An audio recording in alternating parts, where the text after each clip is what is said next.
gentlemen, we have called you together to inform you that we are going to overthrow the United States government.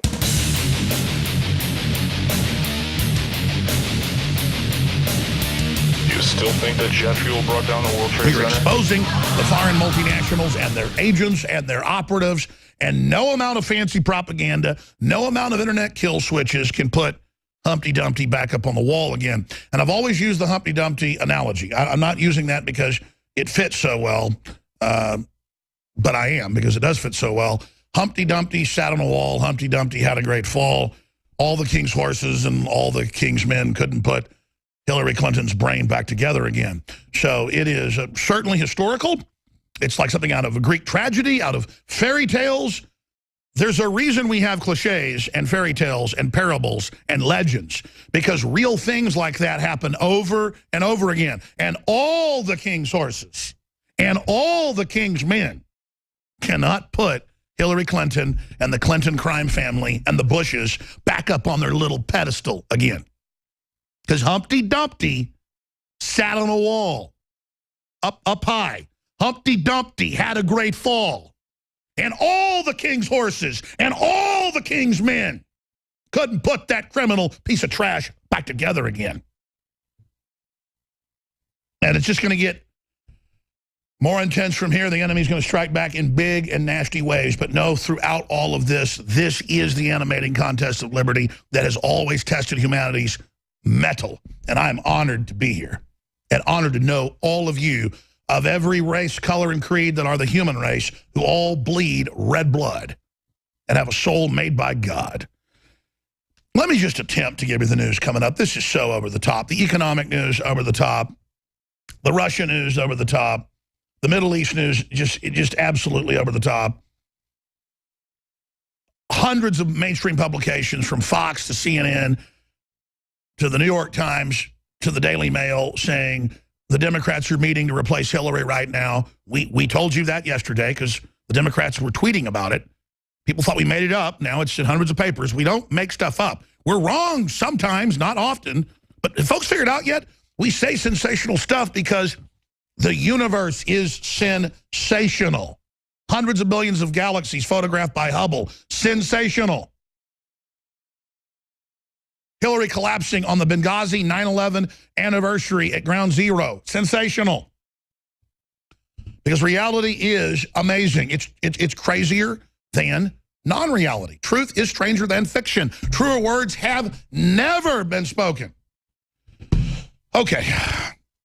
We've got the top Hillary search again, no matter what they do, is the fact of what's really going on with her health.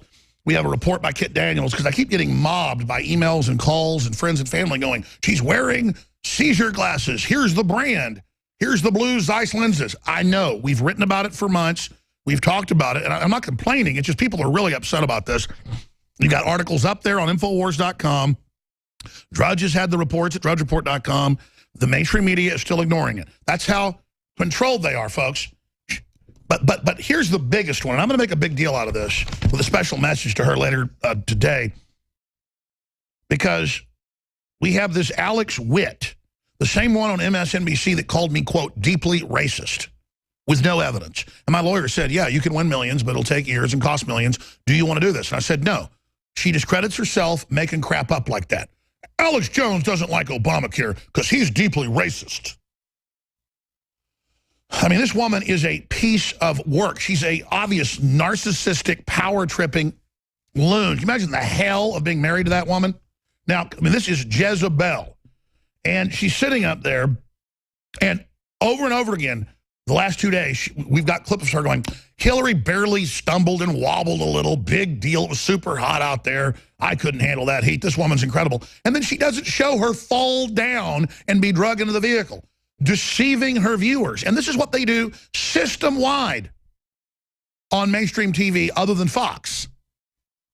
I mean, the control of them saying this is since they had to show the video because the new media showed it on Sunday, even though they tried to shut it down and take it off YouTube and Google and the rest of it and Daily Motion and Facebook. Despite that, we went and licensed it. We paid for it so they couldn't stop us. Because sure, we can battle them in court for a few months or whatever, and then the issue's over. So I went ahead and paid up. Paul Watson did, made the right move. I was asleep. It was like Sunday night, Monday morning, and at 2 a.m. when he bought the footage. I'd just gone to bed. And so they failed to say it didn't exist. First, it didn't exist, okay? And then they just show you the first 5 seconds and not the next 15, where she falls. They have to pick her up. Her feet are under her, being drugged. Her shoe comes off. The police, before the footage even came out, said, yeah, they threw her in the back of a van like a sack of meat. She totally collapsed. By the way, we have ABC News New York coming up saying she died. Now, obviously, that's a mistake. But when we called their offices yesterday, they said, well, it was in the teleprompter. Just like BBC said, we said Building 7 blew up and fell because it was in the transcript we were given. And I went and looked who gave them the transcript. It was Reuters. And I said, was it Reuters? And they go, we're not going to tell you. 5 years later, they admitted Reuters told them Building 7 fell before it fell. The point is that somebody's writing these scripts that Hillary's already died. And then Bill Clinton is on Charlie Rose last night, and Hillary supposedly on CNN via phone, completely freaked out. They say, well, if you're okay, can we send cameras? Oh, no, you can't do that. I mean, this is getting real suspicious by the moment. And a lot of folks say that doesn't look like her that comes out of the Chelsea's house and hugs a little girl. I think it does look like her. She just looks so much older now and so sick. I think that was the real Hillary Clinton. Folks are mad at me saying it wasn't a body double. LBJ had a body double. Other politicians have had them. I mean, the Russians were big into that. We know it goes on. I'm not saying it's not happening. All I'm telling you is, why would you put a body double that looks as sick as Hillary out there? That's all I'm saying. But listen, it's up for interpretation. As much as these people lie, Hillary could be dead, and they just put a body double in. Hell, put one in, put a black lady in and say it's Hillary. The mainstream media lies so much, maybe put an Eskimo in with red hair, or Ronald McDonald, and say, oh, Hillary always had red hair and a red nose and white skin and wore, you know, yellow shoes.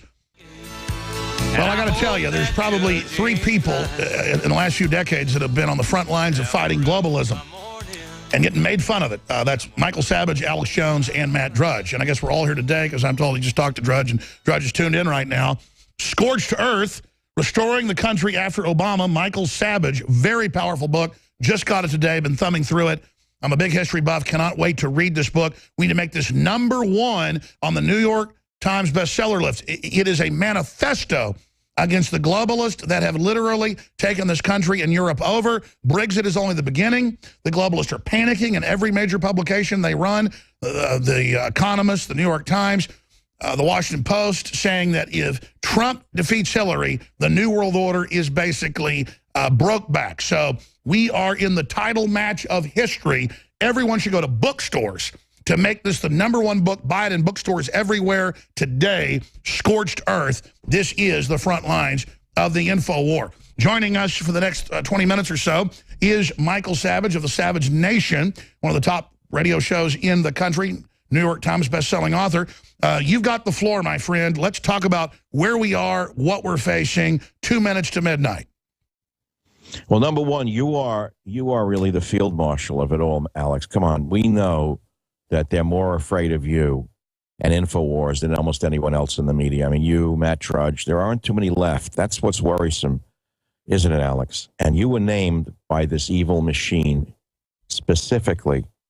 And I would say that, you know, you say hyperbole and this and that. We are one bad election away from losing everything, which is on the back of my book cover. And I don't know that we can recover from Obama's scorched earth policies. We know he's trampled the Constitution. And I don't know how any of your listeners, you know, whatever the side they're on, and I know, you get all the opposition listening. And I'd like all of the good progressives who listen to Alex to see if they can nail him to a cross. Tell me that one of these things has not magnified under this cretin in the White House. Is this not becoming a third world nation of terror? Check yes. Riots? Check Black Lives Matter. Mobs? Check Black Lives Matter. Chaos? Check Barack Obama. Terror, riots, mobs, and chaos. This is a novelty in American history. I haven't seen anything like this historically since the 60s. And before that, when was the last time you've seen America like this? And the beauty of all of this, Alex, is how he's gotten away with it, because you've got to give him credit. Barry Obama is the slickest salesman of communism the world has ever discovered. No screaming, no yelling, no threats. Just a silk smooth, good-looking, nice guy with a lovely wife and children selling the most evil poison the world has ever been asked to ingest. And look how far he's gotten. And every time he gets away with another outrage against this nation, he raises the stakes like a junkie. He needs a higher dose of insult in order to maintain the high. Am I wrong, Alex? You're dead on, Mr. Savage. Dr. Savage, please continue. So the question is, okay, I'm complaining about him. I'm saying she's worse, which is true, which is ludicrous. She says America wants change. From what? From the same policies she's going to continue? She's suddenly not a progressive lunatic? Wait a minute. She's going to change Obama's policies in which way? Make them worse? How she can't go the other way, then she'd be Donald Trump. So it means she's going to make it even worse than him. That's if she remembers what she's supposed to do, and that's doubtful, as you well know, because she doesn't know how many times she fainted. So the point is, how do we uncouple this insanity? It is going to be really hard. You know and I know there was a UAC in the 1950s, and it's a dirty word of the most dirty of words, the House of Un-American Activities Committee, which was run by one of the great American patriots, Senator McCarthy. He has been completely decimated by the left. McCarthy was a tail gunner in World War II, one of the most dangerous positions you could ever have in an airplane, right? Belly gunner, B-24. Easiest target was the tail. That's what they attacked. Listen what the left did to him. They mocked him and called him Tail Gunner Joe. In other words, they took his heroism and tried to turn it into a mockery. That was in the 50s, Alex, to show you who they were already, the communists. So what was McCarthy saying, this great war hero? He was saying that Hollywood had been infiltrated by communists. The journalists had been infiltrated by communists. Academia had been infiltrated by communists, and the government itself. Well, what happened was they had the hearings. They ruined him. They destroyed the man. And then what happened in the 1990s, I'm sure you remember the book, the Venona Papers came out. It was a Soviet-Russian publication. Turned out it was all true. The Russian documents came out, and it was worse than what McCarthy was saying. Worse. It confirmed who in Hollywood, who in academia, who in government was, in fact, an operative of the Soviet Union. So there were subversives. UAC was exactly on target. I say the only way we can save this nation is not talking about it, but by rooting out the subversives in the United States of America. And I know many libertarians are afraid of this for fear that it will turn on them. Well, let's put that fear aside for the moment. In fact, let me just add this since you're saying this, because this is a point I want to make. If you look at the globalists, if you look at their leftists, they're saying the alt-right can't be tolerated. They're saying we need to be shut down and arrested. Hillary says she's going to shut down Breitbart. That means Drudge, you. They say they're bringing back fairness doctrine. They say they're coming after us. They're run by this foreign globalist Soros. Russia's already kicked him out. These are foreign globalists here overthrowing our country. So under the Constitution, these aren't even citizens. They don't have the rights. They're here overthrowing the system. To survive, we must go on the offensive. We must root them out. It's the only way to ever beat them. They are criminals. They are subversives. They are Saul Alinsky pledging to Lucifer. Please continue. Yeah, they want to lynch all of us, if not electronically, then physically. And the fact of the matter is they have names.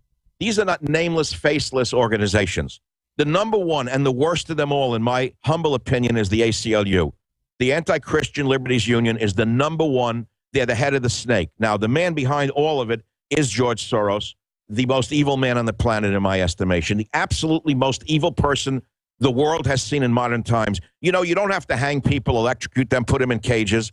You don't have to do the things that ISIS is doing to be evil. He's evil on a larger scale than the ISIS executioners are, because he's gutting the United States of America. He's trampling on our Constitution. He helped fund the Arab Spring. He helped fund the Arab Spring. Hillary, all of them. Amen. And I keep saying she owns it. He was the one who, by the way, he funded it. But you know who was the architect, the best I can put together, was Zbigniew Brzezinski, Jimmy Carter's national security advisor. Brzezinski was the architect. Soros was the financier. Hillary Clinton was the publicist and an actor, along with John Kerry. I'd say she was the quarterback with Kerry and Obama. She destroyed the Middle East. She owns that. How does the media, forget the media, why doesn't Trump put her on a cross with that and one. by the way, Mr. Savage, Dr. Savage, that's not hyperbole. She literally destabilized 20-something countries that Al-Qaeda and ISIS are running around. Hundreds of thousands of dead Christians. They won't even let Christians out of the region. These people are demons, just like the true liberal Assange said, look, I've got the documents. The press is dead if she gets in. Our necks are in nooses. She's a demon. You must stop her. I hear you.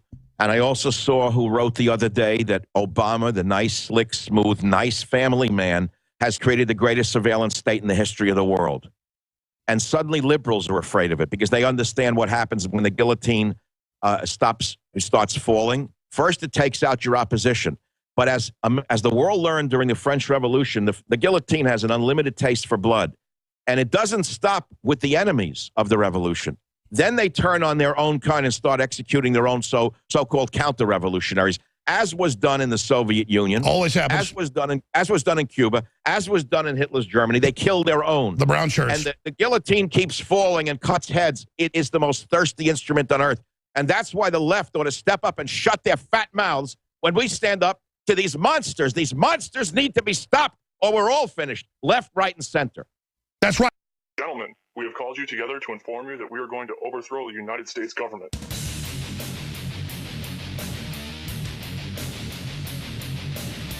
You still think that jet fuel brought down the World Trade Center? Does anybody else see a problem here? If the government has nothing to hide, why are they so afraid to answer a few questions? This story does not add up.